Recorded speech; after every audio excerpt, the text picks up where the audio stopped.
Hey guys, welcome back to the channel. My name is Firaz. I am a third year medical student at the University of Cambridge. In this video, I'm going to talk to you guys a bit about the UCAT decision making subtest, my experience with it, and my tips to maximize your score.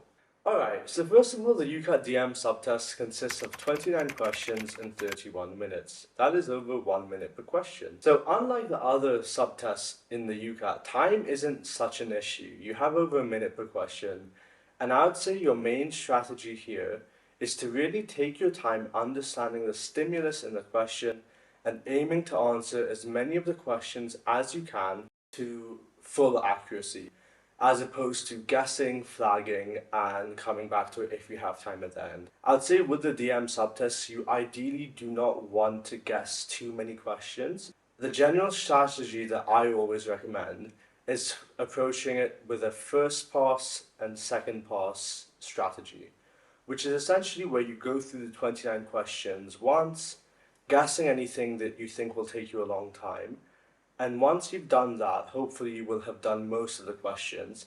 Any questions that you aren't 100% sure on, you then at that stage go back over and see if you can get correct.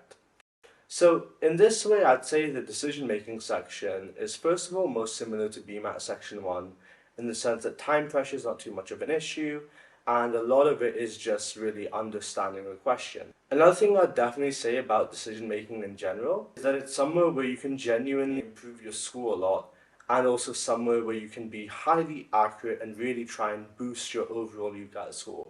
I mean, let's say, for example, you're a bit weaker in abstract reasoning and you just can't seem to get it. I'd say decision making is a section where it's certainly a bit easier to get it and somewhere that's a bit more improvable, perhaps. I mean, I personally struggle a lot with abstract reasoning, whereas with decision making, I found I improved my score significantly by the day of my UCAT. With decision making, there are 6 key question types that can come up. In terms of how you approach revision, I would definitely split up decision making into these 6 question types so that you can pinpoint where you're weak at decision making. I remember in my preparation, instead of just thinking of it as, oh, I'm bad at decision making, I thought of it as, oh, I'm bad at syllogisms or I'm bad at probabilistic reasoning. And I think this makes it a lot easier to actually improve your score as opposed to just thinking about decision making as this one big subtest where all the questions are just decision making questions. Because different questions take different amounts of time, some questions can be worth up to 2 marks, and different questions also have differing levels of difficulty.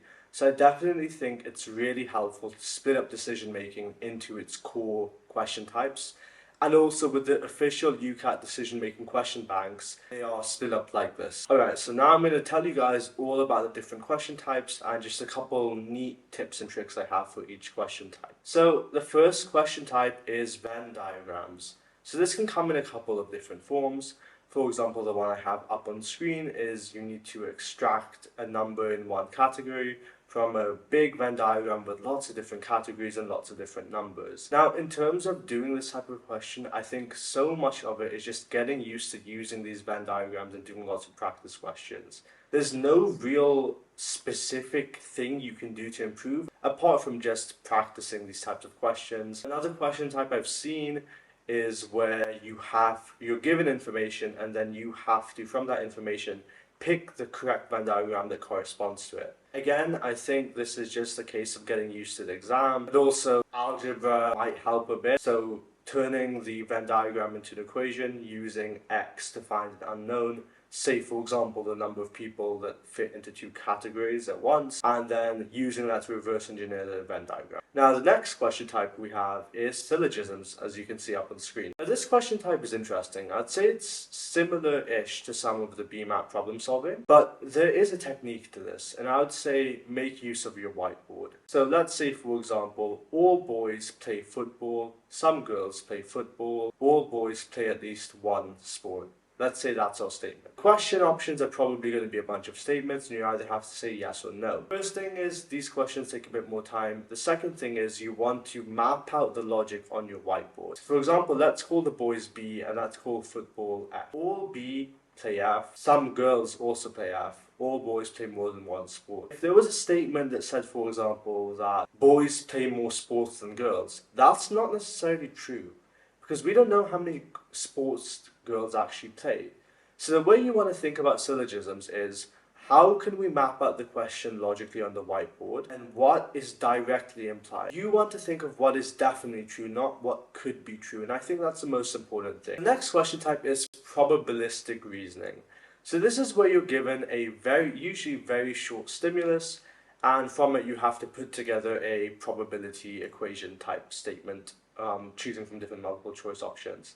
I think the technique with this is just being familiar with your concepts of probability, so things like conditional probability and figuring out probabilities if two events occur together, and just general probability concepts from GCSE. Ideally, these question types shouldn't be too difficult, and you should be fairly familiar with them. So the next type of question that can come up in decision making is interpreting information. So this can be in the form of things like tables and graphs and figures, and this is something that is just a case of practice. Again, a lot of decision making is just practice. Because you don't know what figures they're going to give you, but you want to practice your interpretation skills. And I think one other useful thing could be searching up like graphs from a scientific paper or something, and just bullet pointing a conclusion of what you can take away from it. So the next question type is logic puzzles. So these are kind of similar to BMAT Section 1 problem solving, and my main tip here is to really make use of your whiteboard. Map out the problem in whatever way is helpful to you, and just reverse engineer the answers until one of them fits. I'd say that's probably the best way of doing this, and if you find these questions are taking you a bit longer, definitely flag guess and come back to it at the end. And the last question type on UCAT decision making isn't actually too bad. It's very similar to BMAT Section 1, and it's just simply identifying assumptions. Now, the way I like to think of this type of question is, if you have a statement that is made up of two clauses, as I have up on screen, I can say one is X and one is Y. Now, the way I like to think of an assumption is, what is the unsaid sentence that can link X and Y? The correct answer is going to be the one that links together the first statement and the second statement logically. That's the way I like to think about assumptions. The other way you can think about assumptions is with what I call the negation test. Negate each answer option, i.e. just reverse the logic. Make that into no, crime will be increased by finding its root cause. And whichever assumption doesn't make sense once you've negated it is probably the correct answer. So that's another nice, neat way I like to think about assumptions. So there you have it. That is my rough guide to BMAT decision making. I hope you guys found this video helpful.